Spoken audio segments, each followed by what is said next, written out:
ربي ما في أرجع وانو دربي بيكا نمني ثيني أشي قبل كثير أمن تله إنجيرو جته أتومان حسابا قولي وان ولين دلايدا وان ولين أرجعتن حسابا قولي إذا أمورتي بروفيدي كوتو جنني ما جتريت حسابا أتي ما جتريت Oromootiya dhugaa dubbachuunii fi iccii tabaasuu waan biraati. Icciin guddaan taayyuu fa iccii taani silaa hojjetamuu qabu asirra ba'ee barsiisaa jiran. Birriitii yaadda haqni kiyya yoo dhufee riisiitiin asirratti kun hojii kun kana kun hagana jedhamee asirra yoo naa herreegameetiin jedhe namni kamiyyuu yoo herreegeetiin jedhe homa tokkoyyuu hin qabu. Kun icciin hin ba'u. Kakatanii akkaataa itti na kakatanii riisiitii sanii yoo irraa dhoksuu danda'an riisiitiin baay'eedha. Riisiitii san as fidanii uummata Oromoo afootti kakatanii fidanii isin afonnaa haa herreeganii malee anduubatti obboleeyyan waliin dhaladhachi keessaa qaba. Garuu an bakka sanitti hagana nama lafa si godhadha. Kana akkana godhadha lafannaa haa fixani achi herreeganii uummata haa himani keessan jiru. Hawwiin sobdee 128 kana soba himaarti moo dhugaa himaarti iyyuu dhugaa isaa achi riisiitiin as dhufee icciitiin kanaaf hin bahu uummata Oromoo uummata Oromoo kana ala jirtaame uma abbammaa firsiidhaan biyyarraallee nama kaa'adha asii nama Oromoo kana ala jirtaame. Milki gaafa an hii jedhe akkasii imimmaan dhokataa boo'ee biyya keessa rakkadhee uffata jijjiiradhu dhabeetiin jedhe obboleetti tiyya dhaqee boo'ee hin beeku. Haadha kiyyaa fi abbaa kiyya asirra taa'ee dubbadha ilmoo dhalan keessaa haati tiyya ijoollee 8 deettee ijoollee namni as jala hin kijibde naanaa jedhu hawwiini ijoollee 8 dhalte keessaa nama qixxee kiyya jaalatu hin qabdu nama itti qixxeeffatan hin qaban. Garuu gaafa rakkadhee akkasii hii jedhe akkasii imimmaan buusaa dhokataa obboleettii haadha kiyya jedhe tokkochi nama namni nafaana boo'in jiru. Obboleessa kiyya icciita kiyya himan. Obboleetti waliin dhaladhee icciita kiyya himan. Harkasiirraa qixxaasii nyaadhee uffata obboleettii tiyyaa jijjiiradhee jiraadhe malee jechuudhaan. Kanaaf an uummata Oromootti illee rakkoo shilingii naa kennaan jenneen. Adda dhufee akkasii hojjedhee dabqee kushiina ormaa keessa jiran. Idaan namaa meeqan mataa irra na ba'eera. Isaan narraa kafaluu hin danda'a of danda'eera. Umurii 18 ol jira jedhee malee haadhaaf abbaa kiyyan lee itti naquun barbaadu obboleeyyan kiyyallee itti naquun barbaadu uummata Oromoolee itti naquun barbaadu gaafa an akkasi gubadhe dhibamuutu jira. Duubaan keessa ijoollee hidhamtanii galta hin beektani dhiiga yoo rabbii keessanii kakadhe marfee hagam gaggausaa lama nu keessaa waraabbatani sanittuu lafti naammaraa kufaa kushiina ormaa keessa jira akkatti jiraadhu nan beekan. Namni nama sukkume milki an namni sukkuma irraa kaka'e umuriin kiyya ga'ee dullatti odoo hin taane duddi kiyya kun akkana ganna jedhu hedduu tokko na dhukkuba duddi kiyya. Isa kana hunda danda'eeti kushiina arabaa keessa dhaabachuu jiran. Eenyuyyuu rakkoon kiyya na waliin hin qoodamneen.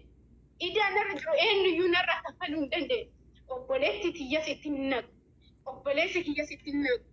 Uummanni Oromoo eegaa dhugaa kiyya dhiqoon argu barbaade asirratti arganii sambichaa barbaadan. Ana keessa waan na gubu qaba waan ta'eef icciita hedduu dhokfadheetiin jedhe sababa waan hunda obsee dhoksee hin darbiti. Hin gufataa malee kufaa hin jiru. Boru hin ka'aa jedhee deebi'ee biyya ormaatiif deebi'ee akka an gufafadhuufi viidiyoon takkiitti namni namarra gubuu hin dadhabuun milkii haayilii si duuba jiru hin beekan. Dhaadannoo ati qabdu yoo akkana nu godha akkana godha yoo akkana na godha akkana godhaan kun jecha keeti kana sirri atillee bareechitee beekta an dhaadannoo keessa waan ati hojjettu hundas bareechee beekta viidiyoo kiyya hin guddaan hin beeku. Tiktookiin kiyya viidiyoo boo'ichaan irratti ergine ganama dhooganii waan bareedaa kana barbaadu ani nama kuma kana godhu si kakadha ilaali haa viidiyoo godhu an barbaadu nama kuma kana godhu si kakadha waa'ee viidiyoo keessa kan waa takallee godhan maali meeshaa yoo tiktookatu Mana booti mana booti murtiin akka sirratti go atuu yoo masu seeraan barsi gaafadhe gar seeraatiin bari yakkamaa taata akki gootu waa akkasitti mulaali viidiyoo waan siree gootee sababa laali sababa teekinooloojii guddatee jira viidiyoo kan kee sababa siree guddate sirratti gubatee jira gattu ilaali riizinii isaa sii kenna riizinii gubatee viidiyoon jechuudha tiktookiin akkampanii tiktook keessa hin dalagu akkamitti dhara guddaa kana rabbi jedhite rabbii kee sodaattu gabboo qalbii sanii sodaattu milki Hawwi. beetu si beekan. Gurmee sun hin danda'amin ajibaan dhibba haala kamala isaa keessa sirrii. Wallahi billahi video itti gaamiti. Hawwi dhaqaalaa la'ee nama tokko sirriitti gurmeessee beeku. Waan barbaade si kakadha uummata kuma ji'a kanaaf. Maaliif maan nagoota dheetiin abbaan barbaade yuutuubii barbaade irra barsiisaa oolaa tadha tiktookii foloo kuma 8 qabattee waan guddaa goota hawwi. Namni miliyoona 3 qabu jira namni miliyoona 5 qabu waa barsiisaa bara. Ani maal godha guddisee kan keerraa inni akkamitti gocha kana hin dubbatan. Si gala namni tokko yoo na jala jiraate na birki dhageessanii.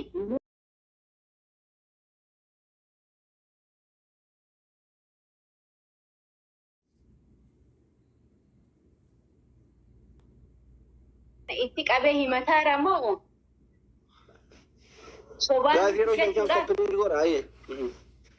Fiisitoonni sun asirratti naa herreegamuu qaban yoo san dhugaan baate waan taateef jechuudhaan akkas barbaadan rakkina akka haadha waliin obboleetti waliin obboleessa isii waliin nama achi waliin fidna jedhe rakkina kiyya of danda'ee mataa kiyya danda'ee baadhee dhibee kiyya mataa kiyya danda'ee baadhee itti deebi'ee bakka kushiina araba hojjechuun namni hin malle gaddeebee kushiina arabaa keessa jira. Odoo inni si cinaa dhaabadhe hawwii hoo kana naan jedhe mana banadhu naan jedhe anuu kushiina arabaatitti odoo haadhaaf abbaa kiyya yaada quufee hin bahin odoo obboleessa na jalaa du'eera obboleessa kiyya seeraan taa'ee immaan biyya keessa buuseen boo'ini gaafa anqee kenna galu inni yoo dhagee nama maatii kiyya bira hojjetaa kenna ajjeesaniirani odoo gaddi hedduuqee kenna jiru hunda isaa dhiisee ija qabadee akkasin rakkina hunda baadhee dhufu ijuma qabadhee ofuma kiyya anumaafilli miidiyaa kanarratti ummata Oromoo afootti rakkina kiyya akkuma ofii danda'een asumarra naa haa xumuramu riisitti isinaaf akkana herreegaa kalkuleetii naa godha sanuuf akka ta'e maal kakate riisitii irraa hin hambifne waan isiin hojjetteedha ilmoo isaatiin kaktiifadha malee anquraan ani san qabsiisu.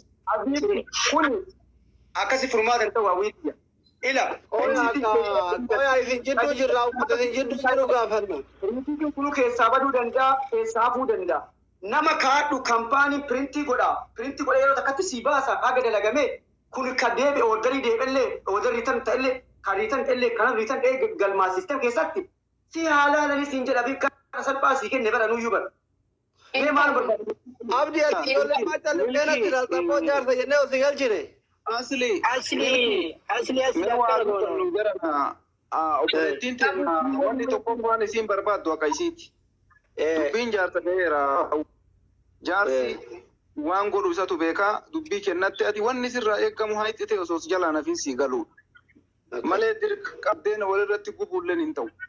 Maaliif yoo jette beeyta atis hojii kee sirriitti beekaani dhugaasitti himaa osoo mucaan hin dubbatin dura waan ati dalaytu qibaatii ati kana jettu guutuu beekaan waan ati kanan dura dalagaa turte jechuudha. Kun amma si ragaa ba'u osoo hin taane dhugaa jirtu si dubbachuu barbaadeeti.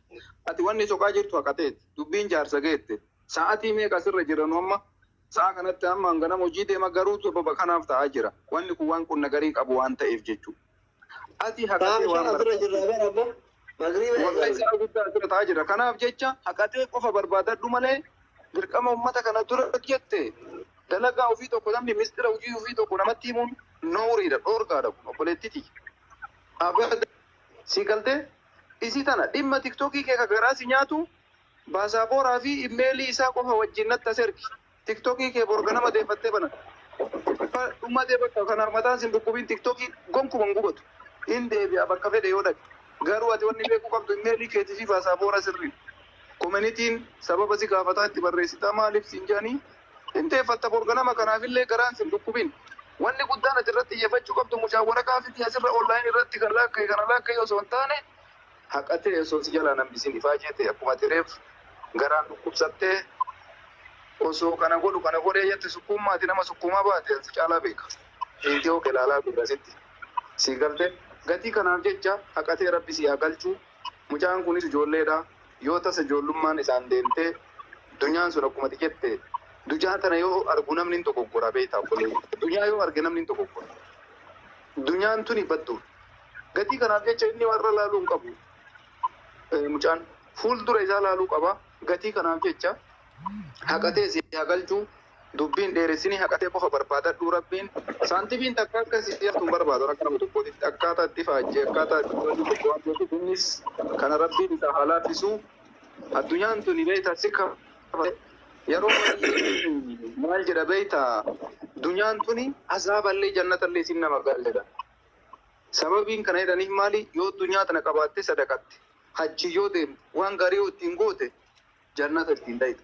Dunyaa tana qabattee yoo ittiin dhuyite ittumaan deemtee dubartii guyyaa jedhatte kanuma kana ittiin haraama ittiin dalayte dhayitee karaa jahannam ittiin deemte jechuudha. Dunyaan tun lachuuyyuu qabdi jechuudha. Gatii kanaaf jecha isallee rabbi haa qajeelchu obboleessa keenna ka waliin ifaa jettan kanaaf ministeera hojii keessanii hinaasa hin abiliis. Ani wanni guddaan jecha qilleensa dabruuf jecha namni ammas jala taa'ee isin laalu kumni jahaa kuni waan barbaadan osoo har'a isin fitanii sirra gasha kaayitanii barbaadan garuu buddeena keessan irratti ashawaa afaa jirtan keessattuu doktor Inaa fi Moomaalii mucaan kenna ka amma itti obboleeyyanuma of eeggannoo cimaa barbaachisa. Amma inni waan kana keessatti isa namni dubbii kana itti dhimmamee ofirraa cufuu qabu.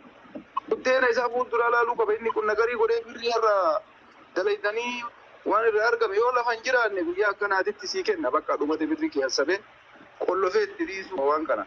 Kanaaf jecha wanni kun haa gabaabbatu. Atis obboleettiin tiyya haqatee qofa barbaadadhu malee dirqama onlaayinii ta'uu qaba ka jettu kana irra gabaabbadhu yaada jedhu barbaada.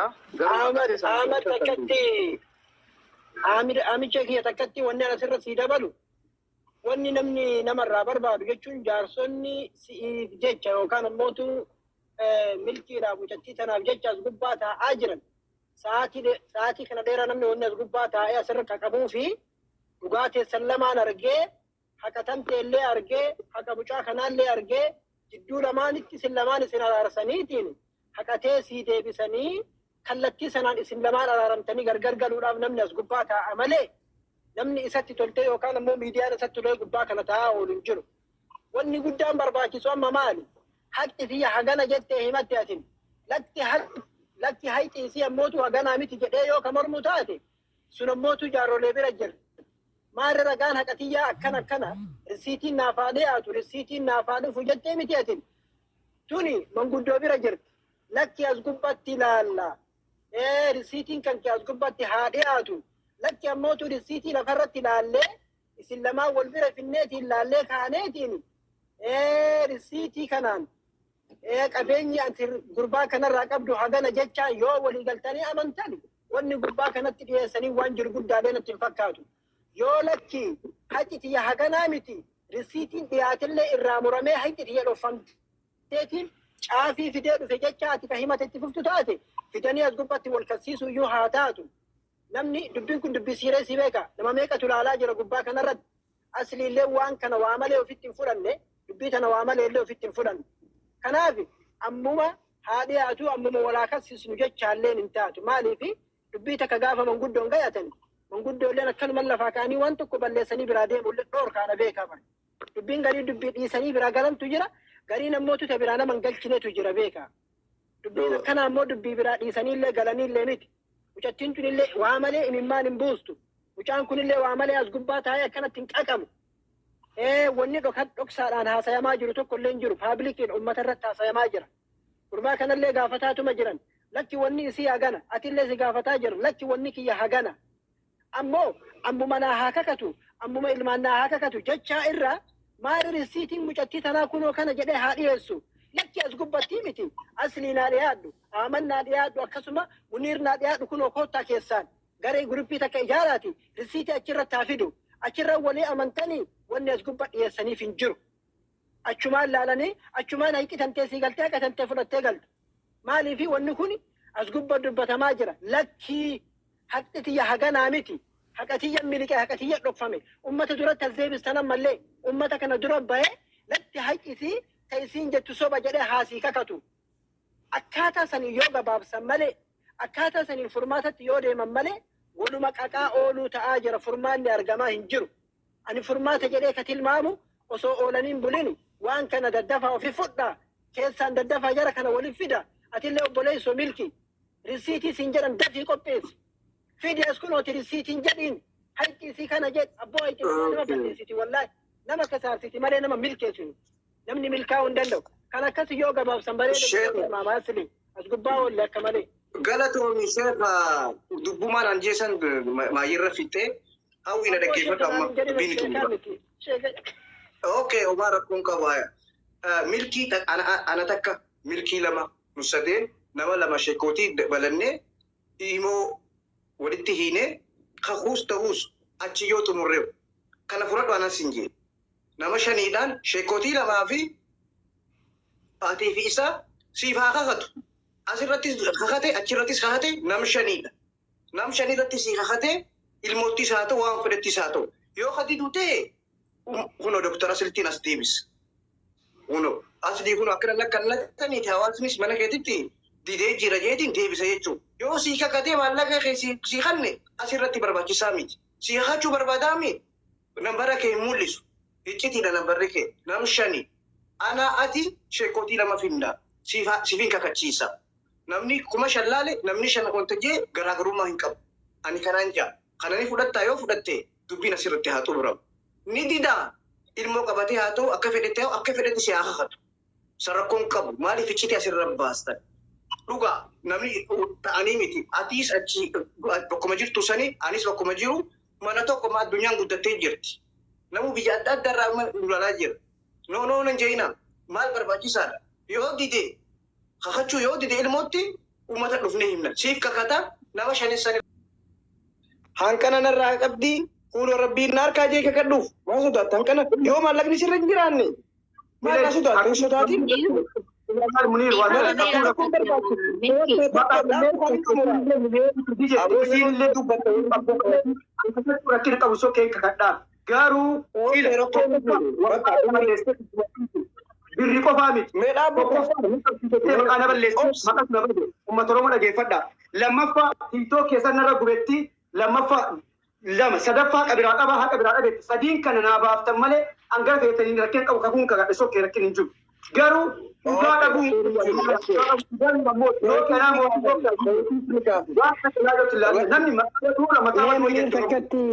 Munir takkatti obsine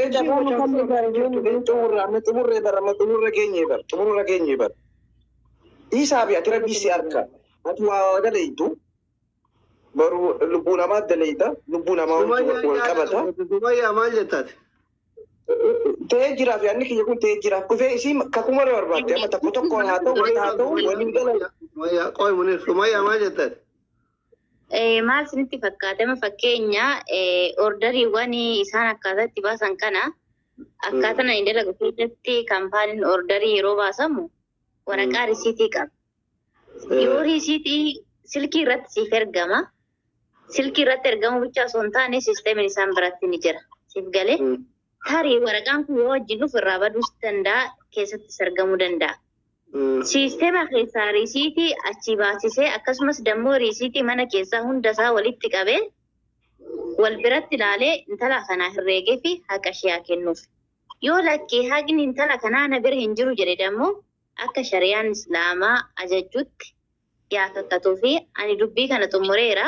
Hawwii jabaadhu hanga kanaa islaamummaa irratti dhaabbachuun waa tokkodha. Rabbiin irratti gadi si haa dhaabu. Jireenya ilma namaa keessatti qormaatamuun inuma jira.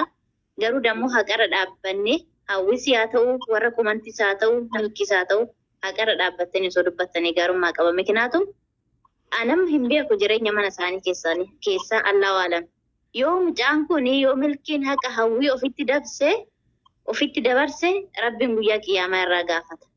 Hawwiin dammoo yootiin ofitti dabarsite Rabbiin irraa gaafata. Ka Rabbiin caale hin jiru waan ta'eef kanumaafuu akka seeraatitti guyyaa qiyaamaa ofirratti sodaata. Miknaatum amma hin jirra jenna malee daqiiqa 30 booda tarii fuula Rabbii deemuu dandeenya waan ta'eef hin beekamu. Sanirratti dammoo intalattiin kun intala kaleessa nutti makamteedha. Waa baay'ee ofirratti ilaallamee yoo rakkoo keessa jiraatte yoo haqni keessa bira hin jiraanne intala kana gargaaruu dandeenya jechuudha. Kara danda'ameen jechuudha. Innaa akkasiidha ani xumureeraa nama biraa galfadhaadha karuma seera qabeessan kakuus kara shari'aa islaamaa. Deebu bakka mucaas dadhabe asilitti ol deebii bakka hisaabiiti kottu bakka sabboota waa'ee kakuutii fi waa'ee madaallii fi kana hisaabii as deebii nuti haa cula. dubbisa Muniiri abdii kumee abdii amacullee fi asliin keessaa na dubbisa uummanni akka kunniin. Ani waa hundayyuu herreegee tartiiba deebiseetiin isin dubbisaa achiin booda immoo waan jiraa hin dubbannu mara rakkinni hin jiru. Uummata illee dararaa buluun faayidaa qabu nama baay'eetu dalagaa qaba wallaahi. Yoomitti xumurtaati hisaabde? Ati hisaabtee asirratti dubbii xumurru Hisaabitti manuma kana deebii maal rakkoo qaba asumatti himi kun qararraa qabdi jee yoomtu murtaa'e asii deebii manuma asii kana deebii asumatti kan guyyaa 3-4 naa kennaati maaliif namni waa hedduu dalaguu danda'a waan ta'eef biiziidha soo kanaaf wanni kun dubbiin kun amma ilaala dubbii cimaadha waan ta'eef just you have to check everything properly kanaaf jennaaniin just isin dubbisaa keessan dubbisaati walitti deebina rakkin hin jiru. Guyyaan sadiin guddatu hospitaaluma guddaa gootanii bardawama waa walitti qabmaman. Program biraa harkaa qabna. Asliin kun wallahi dhugaa haasa. Guyyaan sadiin guddate doktor. Boru ibsaan bakka alada. Yaa. Guyyaa aladaa kun mana kana qabatee jiran wanti dubbiin akka masiifata onlaayinii kanaan waan asillee haqa siira namni illee arguufi osoo jaallatan garaan isiillee akkasitti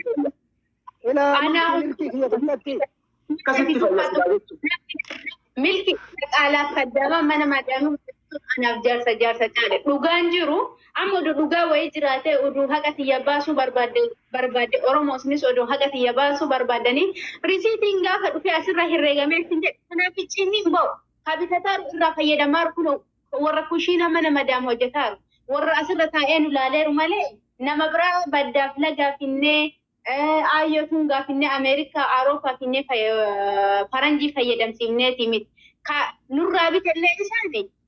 Ka irratti illee walolaaruullee ka fayyannellee isaanuma irra yoo naa herreegameetiin jedhe maaltu nama dallansiisa. Risiitonni yoo keessaa badde hanni mucattii tanaan ittiin darbiin gaafa jedhe bakka siisteemaa san dhaqee yoo laalchise maaltu namarraa hidhata. Oromoo keenya jedhan dogongorina dubbiitii asirra naafita.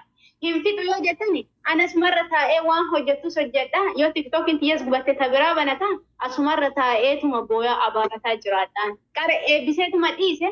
Amma mootu hin dhiisuunillee dhima dubbadha ganama galgala ajandaa godhe haga inni fufis ajandaan tun hin hawwiitiyya mee takkatti waan tokko si qabadha hawwiitiyya